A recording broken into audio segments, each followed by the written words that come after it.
Hello and welcome to a new year of film and media associated deep dives and reviews that is known as the Film Spark podcast.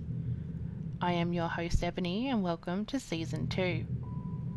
This season we're kicking it off with a deep dive series based on the notorious paranormal investigators the Warrens and their infamous investigations now known as the famous film franchise the Conjuring universe. But is what we see on the screen the truth or mere fiction for ratings? It's this question and others I hope to answer within this series.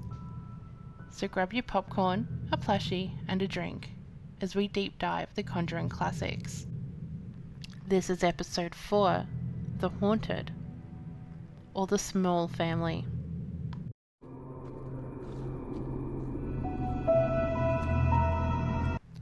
Janet Smurl and her family move into an old mansion in the town of Pittston, Pennsylvania, which is rumoured to be haunted. Indeed, soon family members begin to pursue a variety of threatening phenomena. Strange human shadows wandering around the house, ominous sounds coming through the night, a stench spreading through the house, stains appearing on their own on the walls. But Janet cannot come to terms with the fact that someone is persistently forcing the family to leave the mansion. Eventually, Janet turns to her neighbours, the Warren family, for help, who seem to know a lot more about the house than they let on.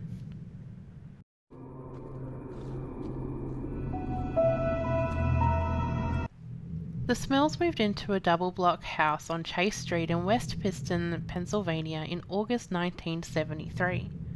They claimed that the premises were disturbed by a demon that caused loud noises and bad odours, threw their dog into a wall, shook their mattress, pushed one of their daughters down a flight of stairs, and physically and sexually assaulted family members on several occasions.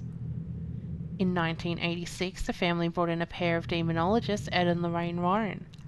According to Ed Warren, the demon that inhabited the Smurls' home was very powerful and it shook mirrors and furniture after they tried to persuade it to leave by playing religious music and praying. Warren claimed he felt a drop in temperature and saw a dark mass form in the home, and the demon once left a message on a mirror telling him to get out. After months of investigation, Warren alleged that he had a number of audio tapes containing knocking and rapping caused by the demon.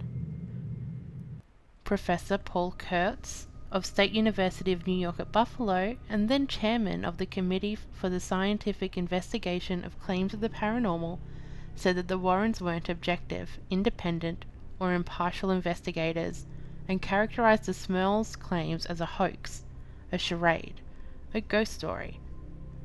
Kurt said that the family's claims were possibly due to delusions, hallucinations, or brain impairment, and advised that they submit themselves to psychiatric and psychological examinations. Jack Smurl told a newspaper reporter he had surgery to remove water from his brain in 1983 because he'd been experiencing short-term memory loss due to a case of meningitis in his youth. Allentown psychologist Robert Gordon commented that people often look at demonology to explain many tensions that they experience as individuals and within their families. Spokesperson for the Roman Catholic Church, Diocese of Scranton, said that they were unsure what might be causing the disturbances. St. Bonaventure University theology professor Alphonsus Trebold, OFM, said there might be other less demonic explanations. The home was blessed by several priests who said that they saw no harmful activity while on the property. Janet Smurl claimed an unidentified priest performed 3 unsuccessful exorcisms, and that the demon avoided the rites by moving between the double-block home, and followed the family to other locations. In 1986, a priest from the local diocese spent 2 nights in the Smurl home and said nothing unusual happened during his stay there. In 1986, the Smurls told the press that they were tired of the constant media bombardment. However, within a few months, they had authored, along with Ed and Lorraine Warren and Scranton newspaper writer Robert Curran, a paperback book version of their story called The Haunted. The Haunted, published by St. Martin's Press, the book was criticized by reviewers such as Wilkes-Barre Times leader, staff writer Joseph Marusak, who wrote, "Robert Curran forsakes the principles of his trade to give readers a one-sided account of what did or didn't occur over several years in Jack and Janet Smurl's former home. Reviewer Mary Beth German wrote that the book was poorly written, adding that it is hard to conceive of a supposedly sophisticated objective. And, as far as I know, at least until now, credible reporter like Curran taking their story seriously given the complete lack of any empirical or physical evidence to support it. That same year, the pastor of Immaculate Conception Parish in West Pittston, Reverend Joseph Adonizo, said the Smurls felt that after intense prayers, things are back to normal. That same year, the Smurls expressed exhaustion over the incessant media scrutiny. In 1987, the family packed up and left their Chase Street duplex. Supernatural phenomena reportedly followed them to their new home until a church-sanctioned exorcism in 1989 cleared the house of its activity. Since then, experts, priests, television producers, and journalists have all scrutinized the Smurl story, including journalist Robert Curran and the Warrens themselves, who chronicled the Smurl case in The Haunted, One Family's Nightmare. Many reviewers regarded the book as one-sided, echoing skeptics who saw rational explanations behind the otherworldly claims of the Smurl family. The subsequent owners of the Chase Street duplex say nothing unusual has ever happened in their home. So what have we learned?